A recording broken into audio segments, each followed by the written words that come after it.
the Olympics when he was ably promoting Westminster. Since becoming mayor, he's made some real differences to the City of London. Crime has been reduced by 13%. He's frozen or cut his proportion of the council tax every year since becoming mayor. He's had a real theme about clean air, which is so important to the quality of life for people in Westminster and in the whole of London, by introducing the Boris bike, which has now become an iconic symbol of London, and the bike superhighways, as well as his new hybrid bus with their distinctive designs. He delivered what is probably one of the world's greatest Olympic Games on time and on budget, no mean feat. And we've also had recently the Finance Commission, which was an incredibly important commission that produced a document which talked about devolving more finance and powers to London, to put it on a par with some of the many other global cities, which if government takes up these suggestions, will make a real difference to the way that London is run. And tomorrow he's launching his 2020 vision, which I'm very much looking forward to. I'm also very much looking forward to hearing what he has to say tonight. So I hand over now to Boris Johnson. Thank you. Good evening, ladies and gentlemen. Good evening. It's a great, great pleasure to be here with the Galacticos, the real superstars of the industry, the sector of the UK economy, which is doing more than any other that I can think of to drive jobs and growth and recovery in this country. And I mean what I say. I give you evidence for what I've said, because I had the former French Prime Minister, Monsieur Alain Juppé, in my office not so long ago. Don't worry if you've heard this before. You'll know the punchline. It remains as true as when I last told you. He came in and he told me that he was now the mayor of Bordeaux, because something had gone wrong in France.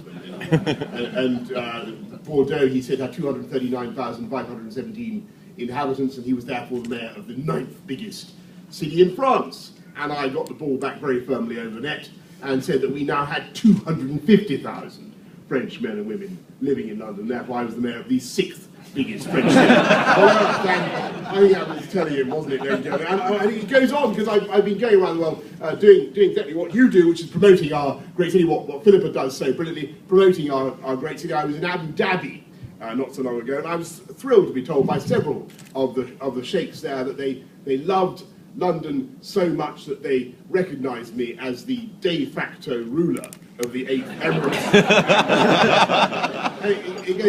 The other day I was at a party, a small party. It was a book launch by my father. Actually, he was launching some book about the UN Environmental Project or something, and this chap popped out, Boris Becker. Was there for some reason or other, and he's a complete hero. As I say, he emerged quite surprisingly, probably out of the cupboard or something.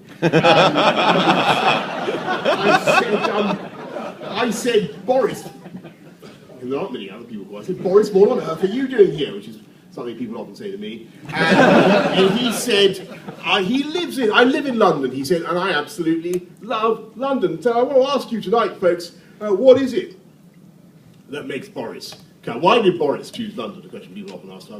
Why did Boris Becker choose London over the flesh pots of Dortmund or Düsseldorf? What was the answer? I mean, that's the question, isn't it? I think Philippa's more or less given the game away, hasn't she, tonight, with her very good explanation of some of the advantages of living in our city. Crime, as she rightly says, is down very considerably, 13% over a 5-year period. To pick a period entirely at random. The murder rate down to levels that we haven't seen since the 1960s. London is one of the safest big cities in the world, my friend. That is not a negligible consideration when we wish to advertise the merits of living in London to our friends overseas. And we are every day making improvements to the quality of life of people. The massive neo-Victorian surge of investment in transport infrastructure. I went down the other day into the gigantic Lascaux-like cavern that they've excavated. Presumably, it's a good idea. No, the Crossrail box, as it's called, at Canary Wharf, and I felt like some medieval peasant entering Chartres Cathedral for the first time. The scale and the magnificence of what we're doing is absolutely stupid, and it will add 10% to London's transport infrastructure, to London's rail capacity. The tube upgrades are going to add 30%, and I know that you would all want to join me tonight at this particularly critical hour for our city in urging the Chancelier de l'Échiquier to do the right thing by London, n'est-ce pas? Oui. Yes. Jawohl, as Boris would say. Let's keep that investment coming in the vital transport infrastructure that makes it possible for us to do the fantastic developments that I've seen around this marquee today. Let's make it absolutely certain that that message gets through to the Treasury in the course of the next few days. I think that's one of the reasons why my namesake decided to come. So, but also, of course, as Philippa rightly says, there's all sorts of other quality of life things that attract people to our city. The bikes, which are, of course, named after a famous German tennis player. The buses, beautiful new hop-on, hop-off, fall-over, Route style buses which we have installed again in defiance of health and safety on the streets of London. All the wonderful amenities of our city, all the fantastic, more green space than any other European city, steadily improving air quality, more museums than Paris, free museums at that, twice as many bookshops as New York, less rainfall than Rome, and of course, Michelin-starred restaurants, an abundance of Michelin-starred restaurants, probably more than Paris, with, as I say, their capacious cupboards, which are of use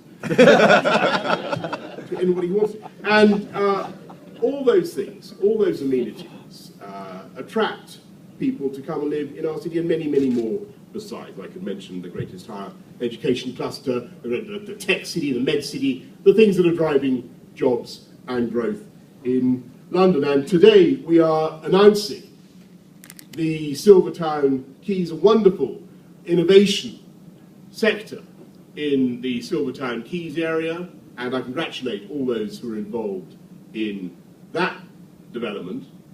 But it comes in the afterglow of the Olympics, hot on the heels of a series of quite sensational developments. And I would mention, but someone specifically asked me to mention this earlier on. Where is she?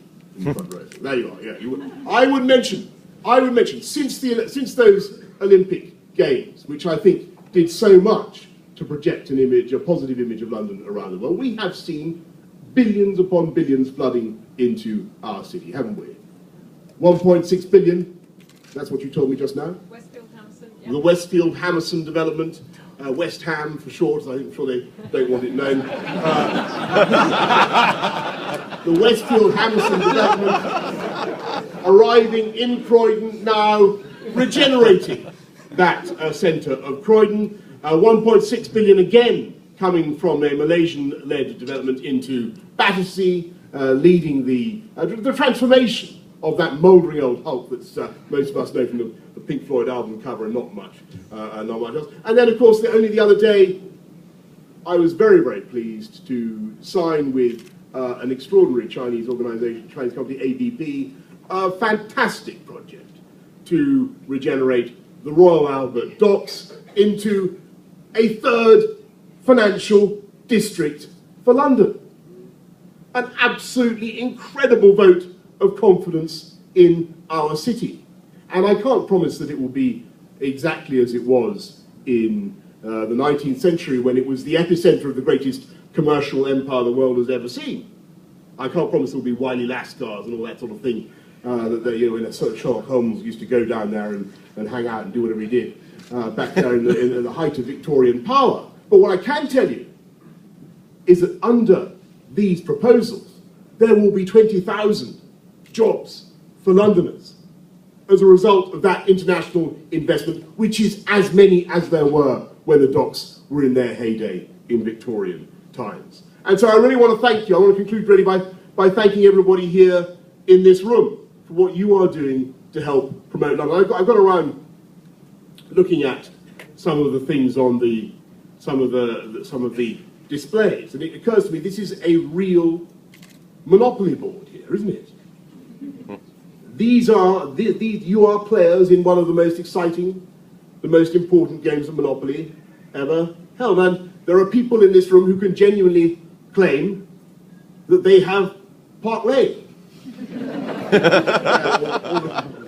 or Mayfair. Where's the Broker Estate? Who's got Mayfair? Mayfair? There you are. There you got Mayfair. Who's got Piccadilly? Nansec. There you go. So we've got that. They've got Mayfair. Who's got the Old Kent Road? Never mind. Why not? That's my message to you tonight. My friends, we're going to need a bigger monopoly board for London. We're going to need a revised monopoly board, a bigger monopoly board, a board that takes in the fantastic opportunity areas that you're seeing extending to the east of our city. And I'll give you that final reason for why investors are choosing to come to London is they have the privilege of dealing, pleasure, I should say, as I do the pleasure of dealing with the best real estate sector in the world. Wouldn't you say? Woo! The politest, the most knowledgeable, the most fertile in expedients, the most creative in drawing beautiful pictures of the landscapes that you're going to provide, complete with lawns and happy, smiling families pushing buggies and having picnics, and butterflies almost concealing the 40-story tower that you wish me to approve. But above all, the most honourable, am I not right? Yay. The most honourable real estate sector anywhere in the world. I don't think anybody here is going to deny that. And I can officially tell you that as a result of recent scandals affecting all my previous professions,